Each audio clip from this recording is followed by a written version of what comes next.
Pipeline மீதுலாம் தாக்குதல் நடத்தக்கூடாது அப்படின்னு சொல்லி ஒரு கட்டத்தில் ரஷ்யாவும் உக்ரைனும் சம்மதித்தார்கள் என்பதை நம்ம செய்தியாக படிச்சிருக்கோம். ஏகப்பட்ட நாடுகள் அதற்கு வரவேற்பை கொடுத்துருந்தாங்க. சரிதான், பைப்லைனில் வந்து நீங்கள் தாக்குதல் நடத்தக்கூடாது. ஸோ இந்த முடிவுக்கு பிறகு ரஷ்யா என்ன செய்கிறாங்கன்னா, அதிகமாக உக்ரைனுடைய பைப்லைன், உக்ரைனுக்கான எனர்ஜி தேவை எப்படிலாம் பைப்லைன் வழியாக நிவர்த்தி செய்யப்படுகிறது அதெல்லாமே அட்டாக் பண்ணாமல் அவங்களுடைய அட்டாக்கிங் ஸ்ட்ராட்டஜி அப்படிங்கிறத கம்ப்ளீட்டாக சேஞ்ச் பண்ணி ஃப்ரண்ட்லைன் எக்ஸ்பேன்ஷன் அப்படிங்கிறத மட்டும் செஞ்சுட்டு இருந்தாங்க. திடீர்னு பார்த்தா உக்ரைன் வேற லெவலில் ரஷ்யாவினுடைய பைப்லைன் மீதான அட்டாக் அப்படிங்கிறத நேற்றும் முந்தானேத்தும் நடத்தியிருக்காங்க.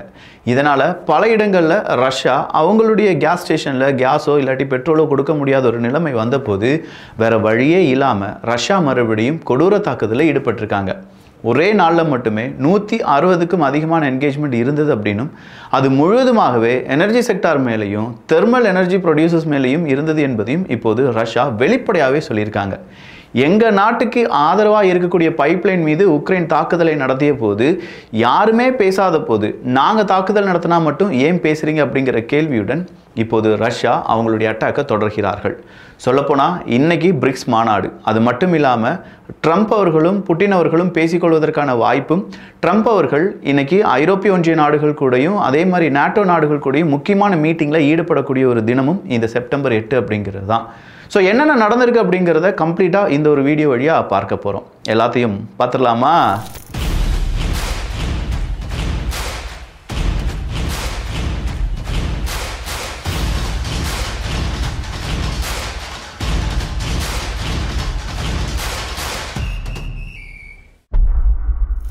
ஃப்ரெண்ட்ஷிப் பைப்லைன் அப்படின்னு சொல்கிற ஒரு பைப்லைன் இருக்குது. இதுக்கு இன்னொரு பேரும் இருக்குது, ட்ருஸ்பா அப்படிங்கிற பைப்லைன் தான். இந்த ட்ருஸ்பா அப்படி இல்லைனா ஃப்ரெண்ட்ஷிப் பைப்லைன் அப்படின்னு சொல்லும்போது எந்தெந்த நாடுகளை கனெக்ட் பண்ணக்கூடியது அப்படின்னு கேட்டிங்கன்னா, ஸ்லோவேக்கியா, ஹங்கேரி, பெலரஸ், ரஷ்யா, இத்தனை நாடுகளை கனெக்ட் பண்ணக்கூடிய ஒரு பைப்லைன் மீது உக்ரைன் மறுபடியும் அவங்களுடைய தாக்குதலை நடத்தியிருக்காங்க. சாதாரண தாக்குதல் கிடையாது. அவங்களுடைய இந்த தாக்குதல் முக்கியமான 3 நாடுகள், ஸ்லோவேக்கியாவாக இருக்கட்டும், ஹங்கேரியாக இருக்கட்டும். ஹங்கேரி ஆல்ரெடி உக்ரைனுக்கு எதிராக ஏகப்பட்ட காய் நகர்த்தலை செய்யக்கூடிய ஒரு நாடு.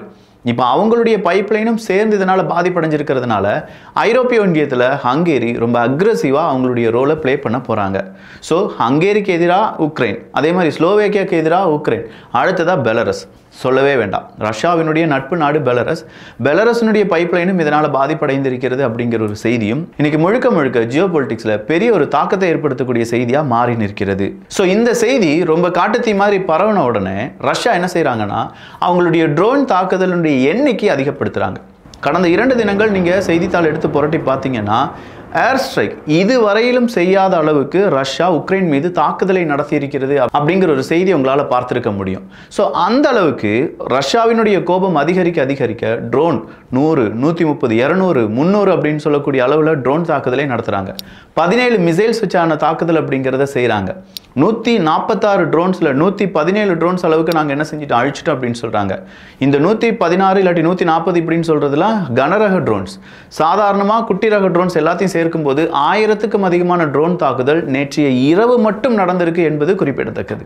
2 நாடுகளும் சேர்த்து இந்த பக்கம் கனரக தாக்குதலாக 146 ரஷ்யா ஏவி இருக்கும்போது உக்ரைன் கிட்டத்தட்ட 60 ட்ரோனை ரஷ்யாவுக்கு எதிராக ஏவி இருக்கிறார்கள் என்பதையும் ரஷ்யா இன்று பதிவு செய்திருக்கிறது.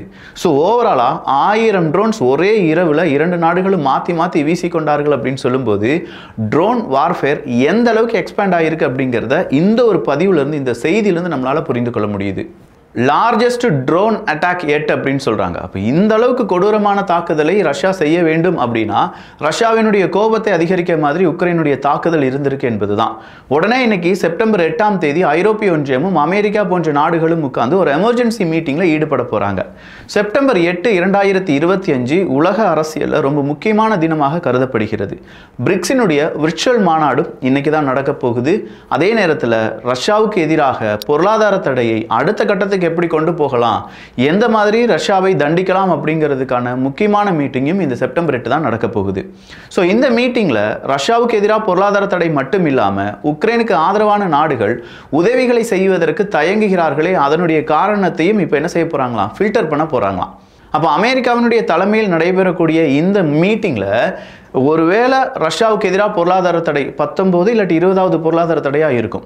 இந்த பொருளாதார தடை விதிக்கப்படும் பட்சத்தில் கண்டிப்பாக ரஷ்யா பேச்சுவார்த்தைக்கு வர்றதுக்கான வாய்ப்புகளே இல்லை அப்படின்னு சொல்கிறாங்க. ஏன்னா 2 தினங்களுக்கு முன்னாடியே பேச்சுவார்த்தை எந்த அளவுக்கு சக்ஸஸ் ஆகும், அதனால் இருக்கக்கூடிய லாஜிக்கல் பிரச்சனை என்ன, தியரட்டிக்கலாக நிறைய ஒரு அக்ரிமெண்ட் அப்படிங்கிறத உருவாக்கினாலும் ரியாலிட்டியாக அந்த அக்ரிமெண்ட் உருவாக்க முடியுமா அப்படிங்கிற பக்காவான ஒரு எக்ஸ்பிளனேஷனை புட்டினுடைய பட்டாசு எக்ஸ்பிளனேஷன் அப்படின்னு சொல்கிற ஒரு வீடியோவில் நம்ம பார்த்துருந்தோம். அப்போ அவர் சொல்கிற நிறைய கேள்விகள் இருக்குது. நாங்கள் இவ்வளோ இடத்த பிடிச்சிருக்கோம், இந்த இடத்துக்கான தீர்ப்பு வர்றதுக்கு கண்டிப்பாக அங்கே ஒரு சட்டத்தை உருவாக்க வேண்டும். அந்த சட்டத்தை உருவாக்க வேண்டும் என்றால் மார்ஷல் லா அப்படிங்கிறது நீக்கப்பட வேண்டும். மார்ஷல் லா நீக்கப்படும் பட்சத்தில் பிரசிடென்ட்டுக்கான தேர்தல் உடனடியாக வைக்கப்பட வேண்டும். அதில் ஜெலன்ஸ்கி அவர்கள் தோற்றுவிட்டார்கள் என்றால் அடுத்த அரசு அமைக்கப்பட வேண்டும். அதன் பிறகு தான் ரஷ்யா உக்ரைன் அக்ரிமெண்ட் அப்படிங்கிறது கையெழுத்தாகும். அப்போ இப்போ நம்ம பேசுகிறது எல்லாமே சும்மா மாற்றி மாற்றி டிஸ்கஸ் பண்ணிட்டு இருக்கோமே தவிர ஒரு உறுதியான தீர்வு அப்படிங்கிறது வர்றதுக்கான வாய்ப்பே இல்லை அப்படின்னு சொல்லி புட்டின் அவர்கள் சொல்லிட்டாங்க. இப்போ எகைன் சாங்ஷன் அப்படிங்கிறத பற்றி மேற்குலக நாடுகள் பேசும்போது பிரிக்ஸ் மாநாட்டினுடைய விர்ச்சுவல் மீட்டிங் அப்படிங்கிறது நடக்குது. ஆல்ரெடி நம்ம பார்த்தோம், புட்டின் அவர்கள் முக்கியமான ஒரு மீட்டிங்கில் ஈடுபட்டு இருந்தார். அதுதான் ஈஸ்டர்ன் எக்கனாமிக் ஃபாரம் அப்படிங்கிறதும். ஸோ இந்த eastern economic forum plus Xi Jinping அவர்களும் இந்த விர்ச்சுவல் மீட்டிங்கில் பங்கு பெற போகிறார். லுலா அவர்களும் பங்கு பெற போகிறார் அப்படின்னும், சவுத் ஆப்பிரிக்காவினுடைய பிரசிடென்ட் சிரில் அவர்களும் இதில் பங்கு பெறுவார். இந்தியாவினுடைய பிரதமர் நரேந்திர மோடி அவர்களுக்கு பதிலாக இந்தியாவினுடைய வெளியுறவுத்துறை அமைச்சர் ஜெய்சங்கர் அவர்கள் இந்த மீட்டிங்கில் பங்கு பெறுவார் அப்படிங்கிற அஃபிஷியல் ஸ்டேட்மெண்ட் இன்னைக்கு பிரேசில் சார்பாக வெளியிடப்பட்டிருக்கிறது. ஸோ பிரிக்ஸினுடைய விர்ச்சுவல் மீட்டிங் ரொம்ப ரொம்ப ரொம்ப இம்பார்ட்டண்ட்டாக பார்க்கப்படுது. இது ஒரு எமர்ஜென்சி மீட்டிங். நார்மலாக நடக்கக்கூடிய ஒரு ஷெட்யூல் பண்ணப்பட்ட இந்த வாரம் ஒரு ஷெட்யூல் பண்ணுவோம், அடுத்த மாதத்தில் இப்படி ஒரு பிரிக்ஸ் மாநாடு இருக்க போகுது அப்படின்னு சொல்லி, இது ப்ரீ ஷெட்யூல் எதுவுமே இல்லாமல் எமர்ஜென்சியாக லுலா அவர்களால் கூட்டப்பட்டது தான். ஏன்னா லுலா அவர்களும் அமெரிக்காவினுடைய டேரிஃப் 50% டேரிஃபில் ரொம்ப பாதிப்படைந்திருக்கிறார். அப்போ அதே மாதிரி பல நாடுகள் பாதிப்படைந்து கொண்டிருக்கிறார்கள்.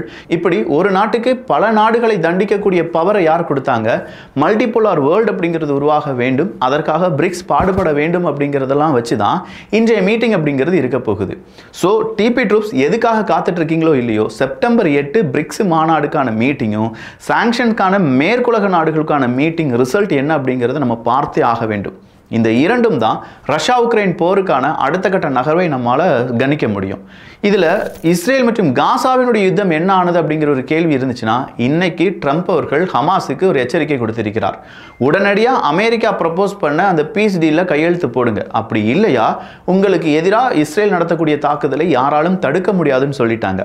ஆல்ரெடி இஸ்ரேல் வெஸ்ட் பேங்க் முழுவதுமாக கையகப்படுத்துவதும் காசா பகுதிக்கு முழுவதுமாக இஸ்ரேலினுடைய இராணுவத்தை அவங்களுடைய ஒரு பாதுகாப்பாக நிறுத்துவதும் அப்படிங்கிற ஒரு பிளானை எக்ஸிக்யூட் பண்ண போகிறாங்க. இதற்கு எகிப்து உட்பட பல நாடுகள் அவங்களுடைய கண்டனங்களை தெரிவித்திருந்தார்கள்.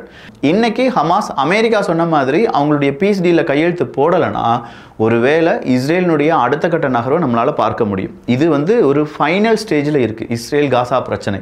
ஸோ ஹமாஸ் இன்னைக்கு என்ன சொல்லியிருக்காங்க, ஓகே நாங்கள் சேர் உட்கார்றதுக்கு ரெடியாக இருக்கோம், பேச்சுவார்த்தைக்கு வாங்க அப்படின்னு சொல்லி இஸ்ரேலுக்கு ஒரு தூது கொடுக்கப்பட்டதாகும். மேற்குலக நாடுகள் இதை சரியாக கவனிக்காத பட்சத்தில் அரபுலக நாடுகள் இந்த ஒரு பேச்சுவார்த்தையை நடத்த வேண்டும் அப்படிங்கிற ஒரு கோரிக்கையை எகிப்து உட்பட பல நாடுகள் இப்போது ஒரு கோரிக்கையாக வச்சுட்டு வராங்க. ஸோ 3 முக்கியமான தீர்ப்புகள் இன்றைய தினம் வர்றதுக்கான வாய்ப்புகள் இருக்கு. ஒன்று பிரிக்ஸ் மாநாட்டினுடைய தீர்ப்பு, இன்னொன்று சாங்ஷன்ஸ்க்கான தீர்ப்பு, இன்னொன்று இஸ்ரேல் காசாவுக்கான அந்த ஒரு பிரச்சனையினுடைய தீர்வு. இது எல்லாமே நல்லபடியாக வருமா? அடுத்தடுத்த விஷயத்தில் என்னென்ன இடங்களில் இந்த ரஷ்யா உக்ரைன் போர் நீண்டு செல்கிறது, இதில் இன்னைக்கு யூரோப்பியன் லீடர்ஸ் எல்லாருமே அமெரிக்காக்குள்ளே வந்துட்டாங்க அப்படிங்கிற தகவலும் முக்கியமான இந்த டிஸ்கஷனில் உக்ரைன் கான்டாக்ட் குரூப்பினுடைய 40க்கும் அதிகமான நாடுகளுடைய தலைவர்கள் பங்கு பெறுவார்கள் அப்படின்னும் சொல்லப்படுது. இது ஒரு புறம் இருக்க, இந்த வருட எண்டிங்கில் புட்டின் அவர்கள் அங்கே இருக்கக்கூடிய நாட்டு மக்களிடம் உரையாற்றுவார் அப்படிங்கிறத இப்போதே ரஷ்ய ஊடகங்கள் சொல்ல ஆரம்பித்திருக்கிறார்கள். ஸோ புட்டின் அவர்களுடைய ஸ்பீச், ஏன்னா இப்போ செப்டம்பர் ஆயிடுச்சு, அக்டோபர் நவம்பர் டிசம்பர், இன்னும் 3 மாதத்துக்குள்ளவே ரஷ்யாவினுடைய அதிபர் ஒரு ஸ்பீச் கொடுக்க போகிறார்னா கண்டிப்பாக ரஷ்யா ஒரு மிகப்பெரிய வெற்றியை பதிவு செய்த பிறகு அந்த ஸ்பீச் கொடுக்கறது தான் புட்டின் அவர்களுக்கு சாலச்சிறந்ததாக இருக்கும். அதுக்கு தகுந்தது மாதிரி புட்டின் அவர்கள் அவருடைய படையை நகர்த்துவதற்கான வாய்ப்புகள் இருக்குது. அதனால தான் இன்னைக்கு ரஷ்யாவினுடைய ஊடகங்கள் 3 மாதத்துக்குள்ளே நடைபெறக்கூடிய இந்த ஈவெண்ட்டை இப்போவே ஹைலைட் பண்ண ஆரம்பிச்சிருக்காங்க. இதே மாதிரி முக்கியமான மோஸ்ட் இம்பார்ட்டண்ட் எல்லாமே வெரிஃபை செய்யப்பட்ட நியூஸை தெரிந்து கொள்ள வேண்டும் என்றால் வியூகம், தமிழ் வியூகம் அப்படிங்கிற நம்ம சேனலை சப்ஸ்கிரைப் பண்ணிக்கோங்க. நல்லதை பகிர்ந்து நல்ல சமுதாயத்தை உருவாக்குவோம். நன்றி, வணக்கம்.